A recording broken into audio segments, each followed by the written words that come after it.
அடித்து சொல்கிறேங்க, இந்த மாதிரி ஒரு குருமாவை நீங்கள் இது வரைக்கும் சாப்பிட்டே இருக்க மாட்டீங்க. அந்த அளவுக்கு டேஸ்ட்டு. இதை செஞ்சீங்கன்னா நீங்கள் இந்த குருமாவுக்கு அடிமை ஆகிடுங்க. அந்த மாதிரி குருமா எப்படி சேர்த்துன்னு நம்ம வீடியோக்குள்ளே போயிட்டு பார்க்கலாமா? வாங்க வீடியோக்குள்ளே போகலாம்.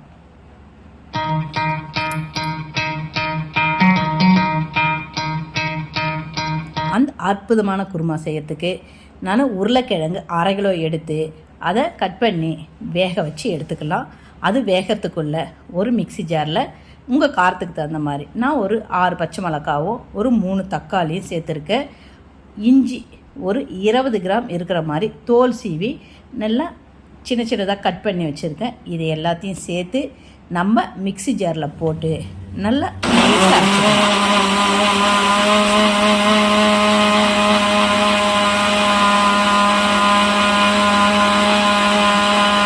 இப்போ இந்த மாதிரி நைஸாக பேஸ்ட் மாதிரி அரைச்சி அதை ஒரு ஓரமாக வச்சிடலாம்.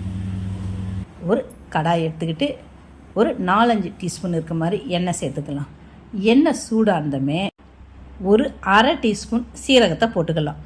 சீரகம் கொஞ்சம் சூடானதுமே 2 பட்டை பிரிஞ்சி இலை போட்டுக்கிட்டு மிளகு ஒரு 1/2 டீஸ்பூன் இருக்கிற மாதிரி நல்லா ஒன்றும் பாதியமாக தூள் பண்ணி அதில் சேர்த்துக்கிட்டு இதை கொஞ்சம் நல்லா பொன்னிறமாக ஆன உடனே இதில் சோம்பு பெருஞ்சீரகத்தை கொஞ்சம் நுணுக்கியும் போட்டுக்கலாம், இல்லைன்னா அப்படியேவும் போட்டுக்கிட்டு 1 டீஸ்பூன் இருக்க மாதிரி தனியாத்தூள் இதையெல்லாம் போட்டு கொஞ்சம் சூடாக இருந்தமே இதுக்கு சில்லி பவுடர் 1 டீஸ்பூன் போட்டிருக்கேன். உங்கள் காரத்துக்கு தகுந்த மாதிரி நம்ம பச்சை மிளகாவும் போட்டிருக்கோம் இல்லையா, அதனால் காரத்துக்கு தகுந்த மாதிரி நீங்கள் சில்லி பவுடர் போட்டு இதை கொஞ்சம் நல்லா வதக்கிக்கிட்டு ஒரு 1/2 டீஸ்பூன் இருக்க மாதிரி மஞ்சத்தூளை சேர்த்துக்கோங்க.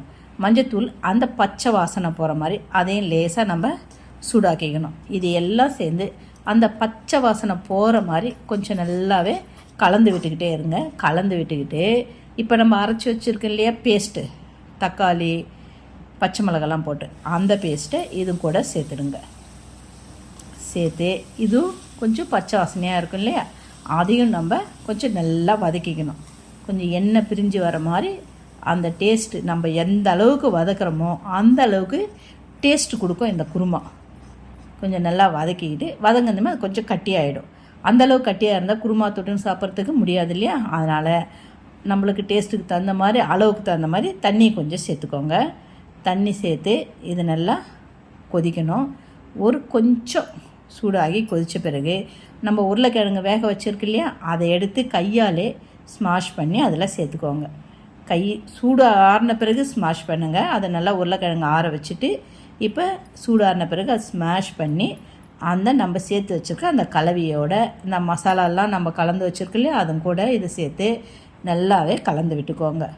இப்பயே கமகமன்னு வாசனை வரும். அந்த அளவுக்கு இந்த குருமா டேஸ்ட்டாக இருக்கும். இது சப்பாத்தி, பூரி, நான் எது கூடயும் சேர்த்து சாப்பிட அருமையாக இருக்கும். இப்போ இது எல்லாம் சேர்த்து கலந்து எல்லாம் ஒரு 10 நிமிஷம் அப்படியே நல்லா வேகட்டும். அப்படியே கலந்து விட்டுக்கிட்டே இருங்க. எல்லா மசாலாவும் அந்த உருளைக்கிழங்கோடு சேர்ந்து கலந்து அது ஒரு டேஸ்ட்டு தரும். அந்த நேரத்தில் இதுக்கு தேவையான அளவு உப்பை சேர்த்துக்கோங்க. உருளைக்கிழங்குல நீங்கள் உப்பு போட்டு இருந்தால் கம்மியாக போட்டுக்கோங்க, இல்லைன்னா எல்லாத்துக்கும் சேர்த்து அளவாக போட்டுக்கோங்க. நான் ஒரு 1/2 டீஸ்பூன் உப்பு போட்டுருக்கேன். இதையும் சேர்த்து எல்லாத்தையும் கலந்து விட்டுக்கலாம். அருமையான டேஸ்டான குருமா இப்போ நம்மளுக்கு ரெடி ஆகிட்டே இருக்குது. இந்த குருமாவில் கொஞ்சம் ஒரு 2 டீஸ்பூன் இருக்க மாதிரி கடலை மாவை அப்படியேவும் போட்டுக்கலாம், கரைச்சியும் ஊற்றிக்கலாம்.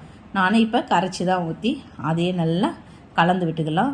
குருமா ரொம்ப திக்னஸாக இருந்தால் நீங்கள் கொஞ்சம் தண்ணி கூட சேர்த்துக்கலாம். இந்த அளவு குருமா ரெடி ஆகிட்டே இருக்குது.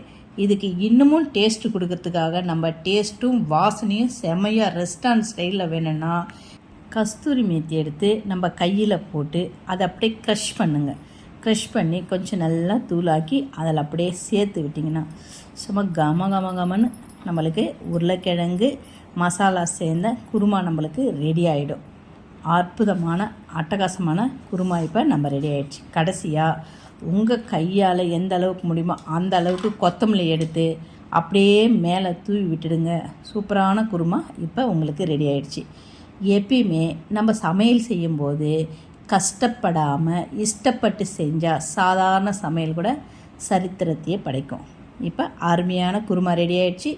பூரியும் செஞ்சு வச்சுருக்கேன். பூரியோடு சேர்ந்து சாப்பிடும்போது அவ்வளோ அருமையாக டேஸ்ட்டாக சூப்பராக இருக்கும். இந்த அற்புதமான குருமாவை நீங்களும் வீட்டில் செஞ்சு சாப்பிட்டுட்டு மறக்காமல் நம்ம சேனலையும் சப்ஸ்கிரைப் பண்ணிக்கோங்க. சமையல் பண்ணுங்கள். ரொம்ப ரொம்ப சந்தோஷமாக இருங்க. இந்த வீடியோ உங்களுக்கு பிடிச்சிருந்தா உங்கள் ஃபேமிலி ஃப்ரெண்ட்ஸுக்கு ஷேர் பண்ணுங்கள். நன்றி, வணக்கம், வாழ்க வளமுடன்.